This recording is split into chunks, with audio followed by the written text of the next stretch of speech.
대한민국의 진짜 역사를 사랑하시는 국민 여러분들, 안녕하십니까. 저희는 효인이와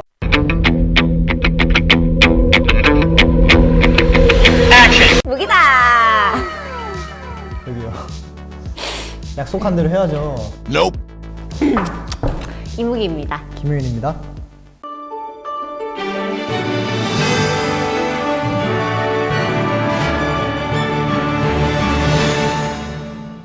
계속해서 우리가 보고 있었던 100년 전 3.1운동과 더불어 있었던 또 하나의 이슈가 뭐가 있죠, 효인 씨? 바로 파리 강화 회의죠. 우리나라가 이제 역사를 공부할 때 가장 잘못된 점은 바로 독립을 우리가 쟁취했다고 이렇게 생각하게 만드는 거예요. 그러면서 우리가 독립을 위해서 얼마나 노력했는지에 대해서 엄청난 판타지를 역사책에 실어놓죠. 그 판타지 중에 대표적인 게 바로 앞서서 우리가 봤던 3.1운동이 엄청난 거였다. 네, 100년 전 그날 3.1운동뿐 아니라 어떤 이슈가 있었는지 한번 보겠습니다. 1919년 1월 16일 오전에 윤병희 씨란 사람에게 들은 소식에 의하면 재미조선인들이 안창호 씨를 파리 강화 회의에 파견하려고 1만 원 가량을 마련했으며 노령에 거주하고 있는 조선인들 역시 하상기 씨의 사위를 파리에 보내려고 5천 원 가량을 모금했다고 한다.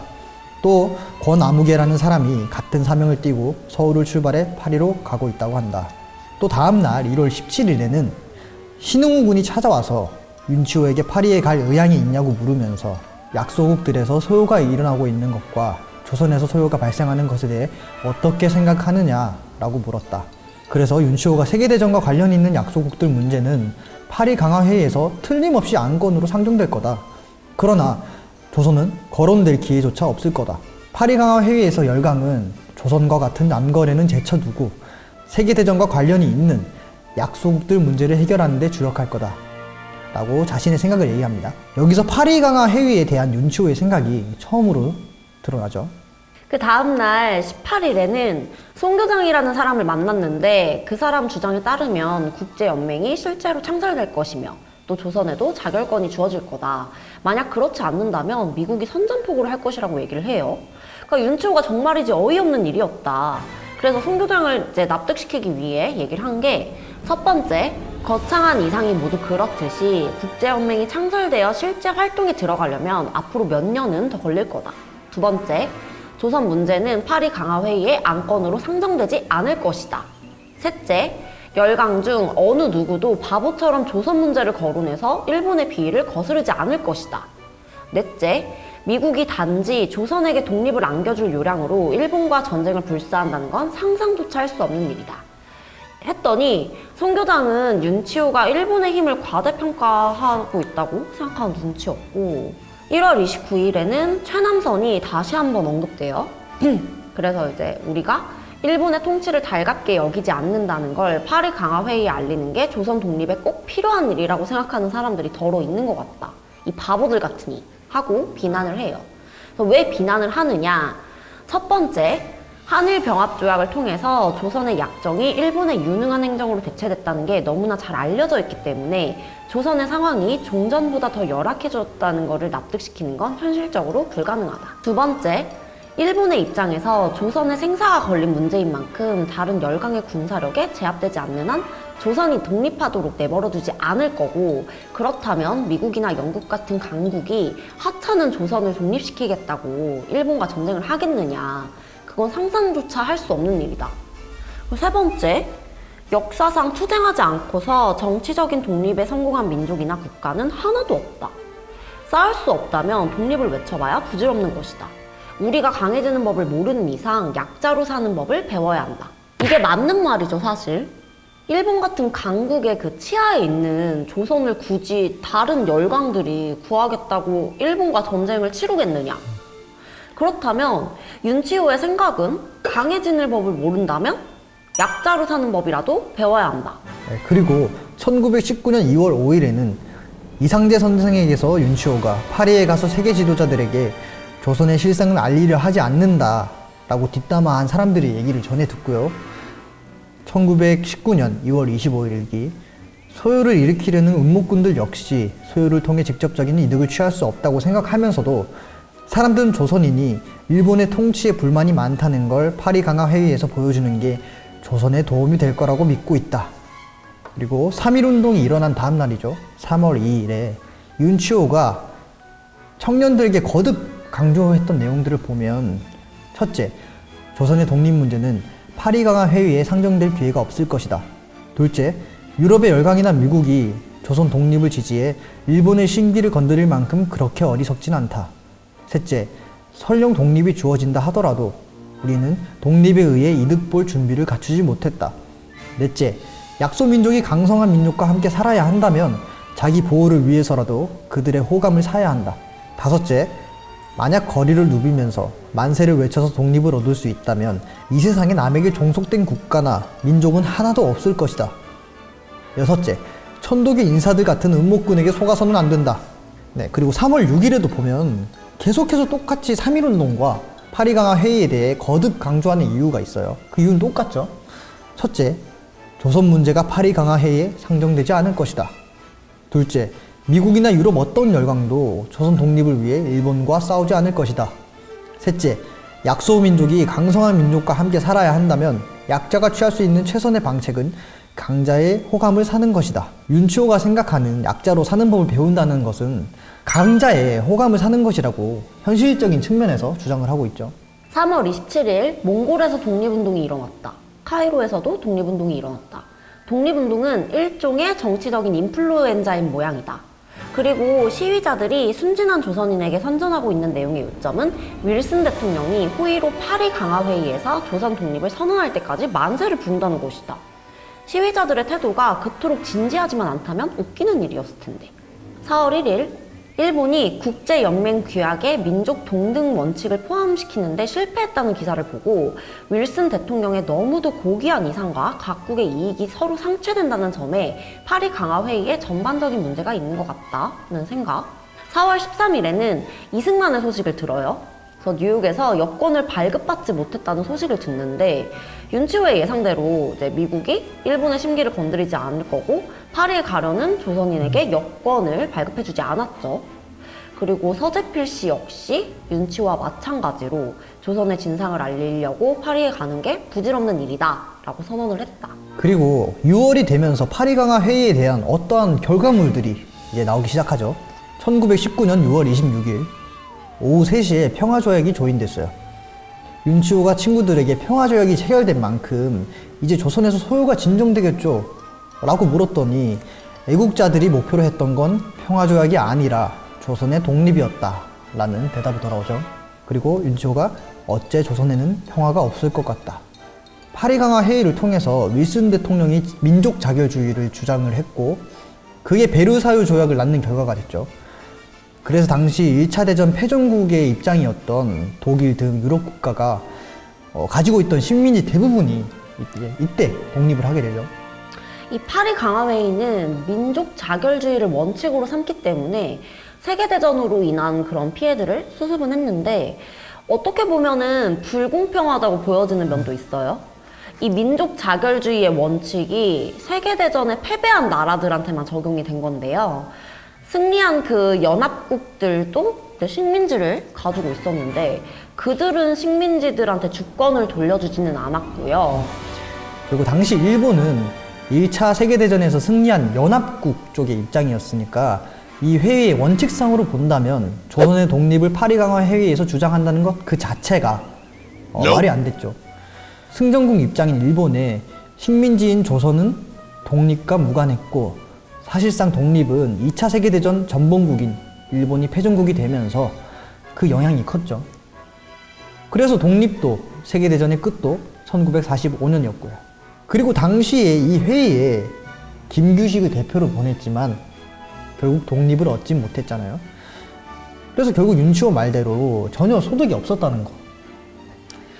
문제는 이렇게 아무 소득 없이 끝났는데도 얼마 지나지 않아서 또 똑같은 일이 반복돼요.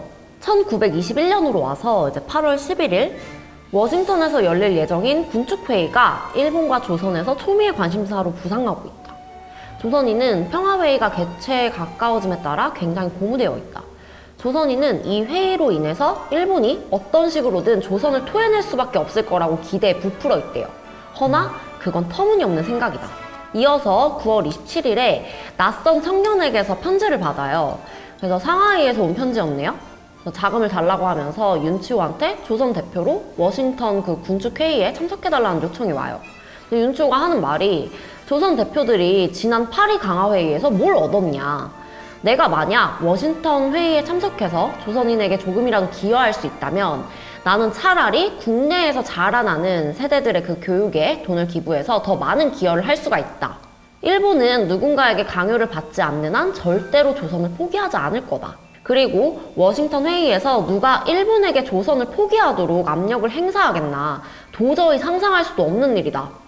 조선인의 그릇된 믿음, 선벌을 안겨주었던 바로 그 믿음은 정치를 통해서만 조국에 기여할 수 있다는 그 생각이다. 하지만 부지런히 농사일을 하면서 자기 고장의 교육 환경을 향상시키는 데 힘쓰는 사람이야말로 워싱턴에 있는 모든 애국적 연사들보다도 더 조선인의 궁극적인 성공에 보탬이 될 것이다. 이렇게 윤치호가 1800년대부터 생각했던 그 나라를 위한 그 일과 일맥상통하게 올바른 독립의 그 방법에 대한 생각까지 나와 있죠. 그리고 윤치호가 아직 조선인에게 독립의 준비가 안 돼 있다고 얘기하면서 배우면 때를 기다려야 한다. 하다 보니까 한 에피소드가 생각나는데요. 1920년 3월 12일 윤치호가 개성집에 내려갔다가 하인들 때문에 열받았던 그런 에피소드인데, 낮에 하인들이 나뭇가지를 베어버려서 화가 났는데 그 일로 인해 하는 얘기가 조선인은 나무를 보면 오로지 부엌만을 생각한다. 땔감으로 밖에 생각을 안 한다는 거죠. 조선인은 나뭇가지를 베거나 껍질을 벗겨내지 않으면 행복하지가 않다. 조선인과 실한 나무 간에는 생사를 건 적대감이 배어 있는 것 같다. 조선인은 끝까지 독립을 외칠 것이다.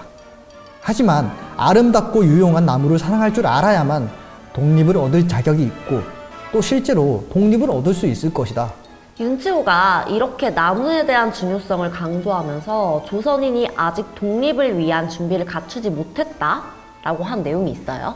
1919년 5월 10일 우리 조선인이 아직 정치적 독립을 위한 준비를 갖추지 못했다는 확실한 증거가 있다. 일부 지역에서는 마을 사람들이 이제 조선이 독립됐다는 잘못된 소식을 듣자마자 지방 공무원들이 자기들한테 심게 했던 나무들을 모두 베어버렸다.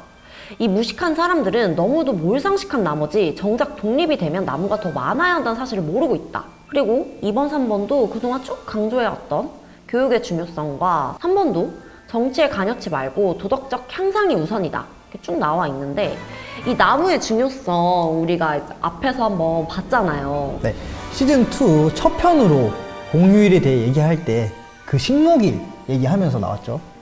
맞아요. 그래서 이때도 벌써 3.1운동하고 이렇게 난리가 나니까 지방에서는 우리나라가 독립됐다고 소문이 이제 와전된 거예요. 또 이때 조선인들이 제일 처음으로 한 게 뭐냐면 일본인들이 심어놓은 나무를 다 베어버려요. 그래서 그걸 보고 역시 독립할 그 준비가 안 돼 있다 라고 윤치호가 얘기를 하죠. 독립이 되면 우리한테 뭐가 필요해요? 나무가 필요하죠. 나무로 할 게 얼마나 많아요. 그쵸. 근데 이 조선인들은 그냥 그런 미래 같은 거 생각 안 하고 그냥 무조건 일본 놈들이 해놓은 거니까 일단 다 베어버려. 그냥 감정적으로만 하는 거죠. 그래서 효인 씨가 소개해준 그 에피소드도 보면은 자기 집 하인이 이제 나무를 베어놓은 걸 보고 조선인은 그냥 나무라는 거를 땔감으로밖에 생각을 못 한다 하는 거고. 근데 지금 한국이 세계 산림 국가에서 랭킹이 거의 상위권이고 녹지 비율이 굉장히 높은 편이잖아요. 이걸 굉장히 자랑하기도 하죠, 지금. 그게 다 그때 우리나라 공휴일에 대해서 얘기할 때 했었는데 다 박정희 대통령이 심게 한 결과예요. 그래서 조선시대 때는 다 민둥산이었단 말이에요. 그래서 일기에서 보이듯 사람들이 나무의 중요성도 모르고 그냥 막 다 나무 갖다가 자기 집 땔감으로 막 써버리니까 그냥 다 완전 황무지가 돼버렸는데도, 그래서 나무가 있어야지 뭐 홍수가 났을 때 비를 막아주거나 뭐 그런 여러 기능이 있는데 그런 거 생각을 못하니까 이 조선인들이. 그러니까 박정희 대통령이 푸른 산림을 만들어야 된다 하고 이렇게 빡세게 심게 해서 지금 이제 녹지 국가인데, 저 생각나는 그 얘기가 있는데요. 그 옛날에 그 북한에서 이제 탈북한 사람 얘기 중에 좀 생각나는 게 있는데, 이제 탈북할 때 배 타고 오니까 그러면은 이제 배 안에 이렇게 숨으니까 여기가 어딘지 뭐 바다 위인지 뭐 알 게 뭐야. 그러니까 어딘지 이렇게 얼마나 내가 왔는지 이런 걸 잘 모르는데 그때 그 사람이 아, 여기가 남조선이구나 이렇게 확신을 한 게 저 멀리 산에 이렇게 보이는데 이렇게 나무가 이렇게 많더래요. 그래서 이 나무를 보고 나무를 보고 아 여기가 남조선이구나 하고 알았다는 그게 갑자기 생각나네. 그래서 북한은 아직까지 조선이랑 똑같이 민둥산이라는 말이에요. 그래서 효인 씨가 소개해준 그 나무 에피소드가 굉장히 의미가 있는 것 같아요. 네, 그렇다면 그 당시 일본이 조선에게 독립을 되돌려 주었다고 가정해 본다면 어떨까요? 1919년 9월 15일 일기를 보면 일본이 조선에게 독립을 되돌려 주었다고 가정해 보자. 첫째, 용단 위에 앉아 있는 곤충처럼 아주 편안하게 전국 방방곡곡에 저착해 있는 33만 명의 일본인을 우리가 조선반도 밖으로 내보낼 수 있을까? 불가능한 일이다. 둘째, 일본이 조선에 견고하게 설치해 놓은 모든 철도, 항로, 전신, 전화, 은행, 공장, 농장 등을 우리가 모조리 사들일 수 있을까? 불가능한 일이다. 셋째, 영토권과 그에 수반된 권리, 그리고 취해 법권 등을 우리가 폐기할 수 있을까? 가능한 일이다. 하지만 가능성이 그다지 높아 보이진 않는다. 넷째, 우리가 영토를 수호하고 법을 집행할 수 있을 만큼 양적인 면에서나 질적인 면에서나 막강한 육군과 해군을 창설해서 유지해 나갈 수 있을까? 불가능한 일이다. 다음날 일기도 이어지는 내용이죠. 9월 16일. 어제의 문제를 계속 생각해보자. 다섯 번째, 우리가 해를 거듭할수록 늘어만 가는 일본 이주민을 막고 우유와 돈이 넘쳐나는 땅을 소유할 수 있을까? 불가능한 일이다. 여섯 번째, 우리가 친일파, 친미파, 기타 헤아릴 수 없이 많은 파벌로 분열되지 않고 공공의 이익을 위해 하나로 단결할 수 있을 만큼 그렇게 애국적인가? 별로 그런 것 같지 않다. 그렇다면 명목상의 독립이 조선인의 진정한 복지에 얼마나 도움이 되겠나? 그래서 난 조선인의 입장에서는 모든 게 불확실한 상황에서 한낱 이름뿐인 독립을 얻는 것보다는 자치를 해가며 현재의 지위를 유지하는 게 최대의 이익을 도모하는 길이라고 확신한다. 네, 그리고 1920년 6월 5일 일기를 보면 농경지를 매입해서 그 땅이 일본인 손에 넘어가는 걸 막는 사람이야말로 그 땅을 팔아서 독립운동 자금 대주는 이보다 더 현명한 애국자다. 가난한 소년을 그의 아버지보다 더 똑똑하게 만들려고 학교에 보내는 사람이야말로 정치적 소요를 위해 학생들을 선동하는 이보다 더 많이 기여하는 것이다. 오도된 사람을 성실한 종교적 삶으로 인도하는 사람이야말로 우매한 민중에게 만세를 부르도록 만들어 감옥에 가게 하는 이보다 조선 민족에 훨씬 더 크게 기여하는 것이다. 지금은 조선인이 배우며 기다릴 때이다. 윤치호는 끝까지 자신의 주장대로 우리의 힘을 먼저 키우자라는 그런 의견을 주장하고 있고 지극히 현실적인 윤치호의 사고를 알 수 있죠. 이렇게 해서 지금까지 100년 전에, 지금으로부터 100년 전에 조선에서 일어났던 3.1운동과 크고 작은 소요들에 대해서 입체적으로 살펴보는 시간을 가졌는데요. 효연 씨 어떠셨어요? 네, 시즌2에서 저도 모르는 사실들을 이제 역사 공부를 통해서 저희도 공부를 하잖아요. 네, 공부를 통해서 이제 알게 되다 보니까 많은 것들을 또 더 넓은 시각으로 볼 수 있었고 뭐 제 지식이 좀 더 두터워진 것 같아서 좋기도 합니다. 네, 그래서 이제 다음 시간에 다시 건강한 모습으로 찾아뵙겠습니다. 네, 추워진 날씨 건강 조심하시고요. 작스튜브 많은 좋아요와 많은 구독 부탁드리겠습니다. 감사합니다. 감사합니다.